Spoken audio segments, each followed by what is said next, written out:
August 30 இதே இடத்துல இதே மாதிரி ஒரு S26 பஸ்ஸு மாட்டிச்சுது. இன்னைக்கு செப்டம்பர் 5 இன்றைக்கியும் மாட்டியிருக்கு. இது போன வாட்டி மாட்டின இந்த கவுன்சிலர்கிட்ட சொல்லி அந்த பள்ளமான ரோட்லாம் ரொப்புறதுக்கு செங்கல்லாம் கொண்டு ரொப்பிட்டு சரி பண்ணிட்டாரு. அப்படி இருந்தும் இந்த பஸ்ஸு மாட்டியிருக்கு. இது முக்கியமாக எதனாலன்னு சொல்ல முடியல. டிரைவர் அஜாக்கிரதை ஓட்டினாரா என்னன்ட்டு.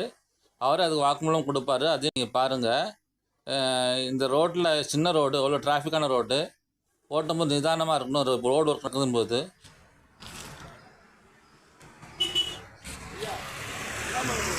ஒன்றும் இல்லை, நான் யூடியூப் தான் பண்ண போகிறேன். என்ன பண்ண போகிறேன்? உங்களும் ஒன்றும் பிரச்சனை ஆகாது. இதில் என்ன இருக்குது?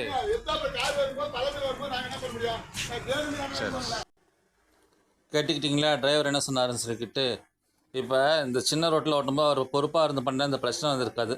சரி, எதுவாக இருந்தாலும் சரி, இந்த ரோட்டில் இந்த மாதிரி அடிக்கடி அதே இடத்துல அதே S26 நடக்குது நிற்குதுன்னு போது ஒருவேளை அமானுஷம் இருக்குமா கூட பயமாக இருக்குது. அப்படிலாம் ஒன்றும் கிடையாது. இப்போ லைக் பண்ணுங்கள், ஷேர் பண்ணுங்கள், சப்ஸ்கிரைப் பண்ணுங்கள்.